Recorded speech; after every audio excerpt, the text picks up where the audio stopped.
I had a family, they did not have their baby at our hospital. I had never met them. They had their loss 3 years before. And he got my phone number and we spoke, and he was calling me about his wife. And he said they were since separated, and he said, we never dealt with it at the time. And I'm really concerned about her. She's very upset. It's still bothering her a lot. And so I connected with them, and we did the counseling, we spoke. Part of her issue was being unable to speak to her family about it. They didn't want to cause her any more pain, so what they did was not mention anything, not talk about it. If she did start to cry, they would, don't cry, don't cry. And we spoke about how I let her know, tell your family what you need, talk to your mother, talk to your parents, let them know that you want to cry and you want them with you to hold you and explain it to them. And it's helped, it has helped, and they've been able to since move on with the counseling that they've gotten. And it did, it made it better for them, so. And that's what we're here for. And so those family members or friends who may know someone who's experienced this, it's good for them to know that, you know, let your friend who's experienced the loss know of this service that's available. Exactly. It's very limited, the services that are out there, and once you've had the loss and you leave the hospital, even though they do give you literature, the hospitals do a fabulous job, you're in shock. You know, you don't recall a lot what was told to you at the time, or even the documentation that you've been given, you may lose because you're angry. So it's hard, and then time passes and you look for a resource and it's hard to find. So this program, we want to make sure that everybody knows is available for anybody at any time, because the grief comes in waves. And you know, you never know when you're going to need it, and we're always there. So, and particularly around anniversary dates. So, you know, that 1 year anniversary, I know Sylvie and I, you know, thankfully we have a strong relationship, and around the 1 year anniversary she was able to talk to me about some of the anticipatory anxiety that she was having about the day, and I could help her understand what to expect. And I think you called me right afterward and said what a beautiful day it was. Yes. And I mean, I don't know if you want to share what you did, but it was a really touching story. Basically what I did, we went to, because at the event Forget Me Not, the first year we went there, we planted a little tree. And basically that was her tree. So, and a couple times, you know, during the year, you know, I'm just going around and see that little tree. And at the year mark, so I went there and, you know, just tell her, you know, how special she was, and just let her go. And so, and just to have that symbol, it's really helped me, you know, just to move on. So I want to pick up on something else that you said, Kathy, earlier, because I want people to know how they can help also, not just those who are grieving. I think it was kind of shocking to me, and I don't know if our listeners caught it because it went by so fast, but this problem of some of the families not being able to bury their child. I don't know, I mean, the concept of just leaving a baby at the hospital is quite shocking, I think. It is. Can you expand a little bit on that and let folks know how they can help support other families who might need it? Sure. You know, we're very fortunate that all the delivering hospitals know that our services exist. So unfortunately, we're inundated with referrals. More than 300 babies die every year in Broward County, and we are seeing more than 100, 150 of them every year needing financial assistance. Wow. So, and because it is entirely privately funded, there are no grant dollars associated with it, we have to do fundraising efforts. So through our Forget Me Not event, we ask for sponsorships. There's no charge to the families. The whole event is free. But we ask others to support the event either through our ad journal or through sponsorship so that we can raise dollars. And we're in dire need right now. The economy has caused a situation where a lot of people have had to pull back on their charitable giving.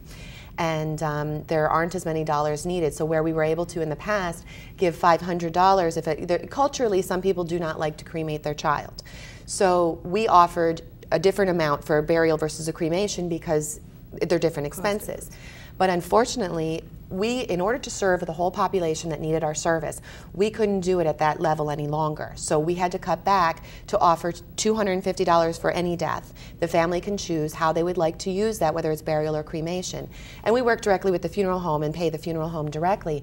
But if we can't get enough dollars raised, it unfortunately could come a day where we won't be able to serve every family who needs our help. What is the average cost that the family has to pay? Thankfully, if you choose to cremate your baby, the $250 will cover the expense.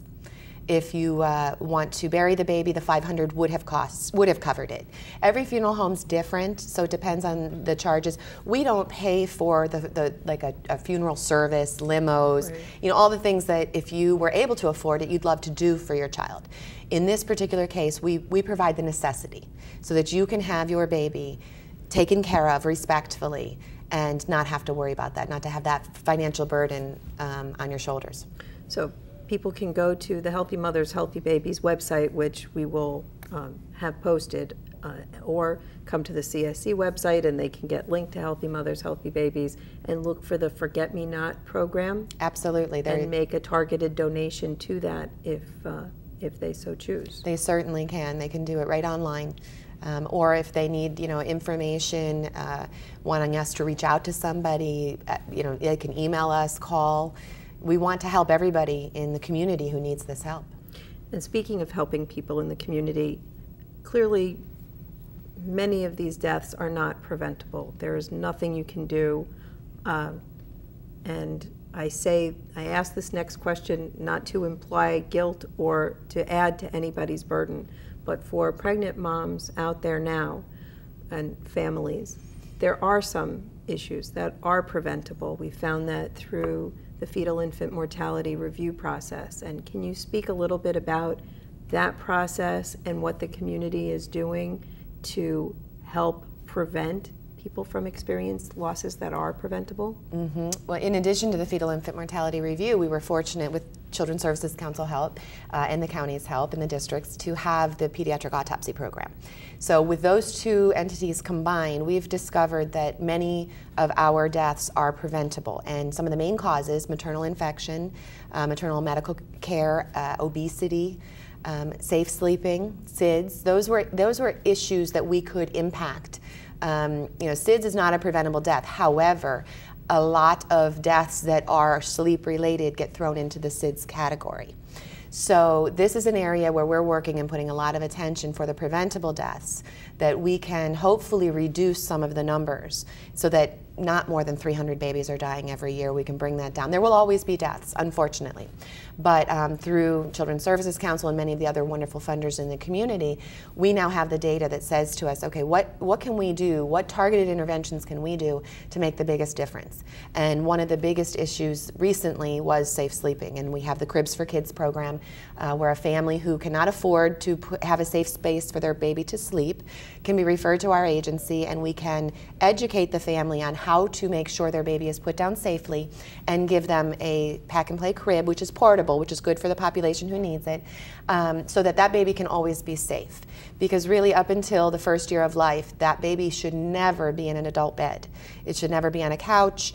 It needs its own space, safe of any other objects, teddy bears, bumpers, blankets. And through all of the findings that we've done with the femur and pediatric autopsy, we're fortunate now that we can help Broward County understand that this is an area we can make a difference. We can reduce our numbers.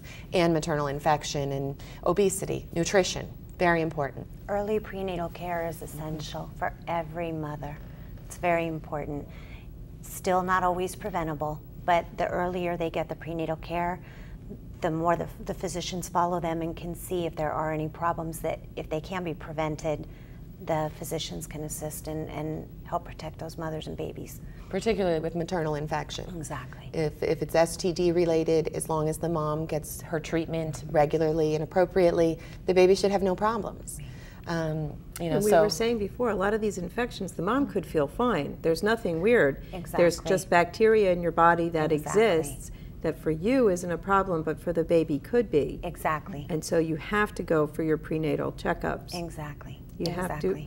On another show that we taped recently, I had the WIC program, the director of the WIC program, and we were discussing how important nutrition is, and that there is the availability of food and nutritious food for women who are pregnant, and they need to take advantage of that through WIC. There are clinics available. You have to make sure you're getting your prenatal care. Well, and, you know, that's something I do want to mention as well. At Healthy Mothers, Healthy Babies, we don't only focus on infant mortality and the subject we're talking about today. One of our main objectives, of course, is to reach women who are pregnant and make sure that they're getting the care that they need, doing in-home case management, educating them on all of the risk factors, making sure they're getting to their doctor's appointments, and that their babies are born healthy. So, you know, there are agencies like Healthy Mothers and others, which I'm sure if they go to CSC's website, they'd see all of them, you know, that can help these women, because when they're pregnant and they don't know what services exist, oftentimes they don't go anywhere. I would be remiss if I didn't put in a plug for the Healthy Start Coalition and going to the Healthy Start website, where you can get a lot of information on prenatal care.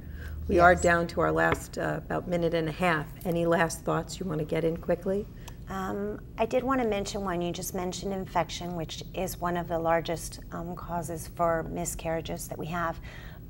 Speaking to many of the OBs and physicians, I have asked them the medication that we normally can give mothers for a very common infection that babies get. It's called GBS. It's group beta strep.